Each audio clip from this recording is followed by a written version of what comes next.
नमस्कार, बहुत स्वागत है आप सभी का। आप मुझे न्यूज़ 18 के डिजिटल प्लेटफॉर्म पर देख रहे हैं। मैं हूं आपके साथ जया मिश्रा। त्योहारों का सीजन आ गया है, हर कोई शॉपिंग के मूड में है। नवरात्र के पहले दिन से ही जीएसटी 2.0 यानी कि नेक्स्ट जनरेशन जीएसटी रिफॉर्म लागू हो चुका है। सरकार इसे ग्रेट सेविंग फेस्टिवल बता रही है। मतलब ये है कि अब कोई प्रोडक्ट सस्ते हो गए हैं और लोगों की बचत भी बढ़ने जा रही है। लेकिन इस बीच सोने की खरीदारी करने वाले लोगों के बीच सबसे बड़ा सवाल ये है कि क्या जीएसटी रेट में बदलाव होने के बाद सोना और चांदी भी सस्ता हो गया है। त्योहारों में खासकर धनतेरस और दिवाली पर लोग सोना खूब खरीदते हैं और ऐसे में ज्यादातर लोग जानना चाहते हैं कि जीएसटी कटौती का असर क्या गोल्ड और सिल्वर की कीमत पर पड़ेगा।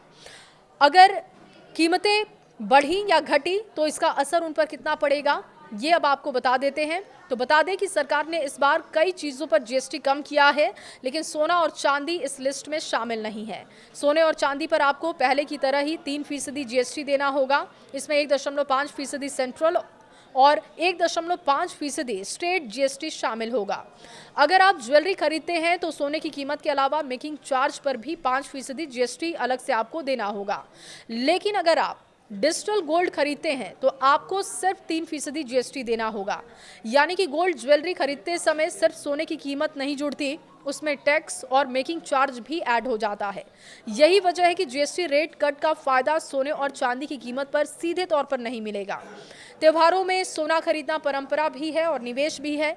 कीमतें भले ही हाई हों, लेकिन अगर आप भरोसेमंद ज्वेलर से सही जांच परख कर सोना खरीद रहे हैं तो ये लंबे समय में आपके लिए सुरक्षित निवेश साबित हो सकता है।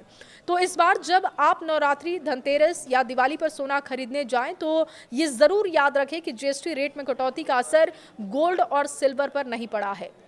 आपको पुराने तरीके से ही 3% जीएसटी और ज्वेलरी पर मेकिंग चार्ज के हिसाब से आपको टैक्स देना होगा।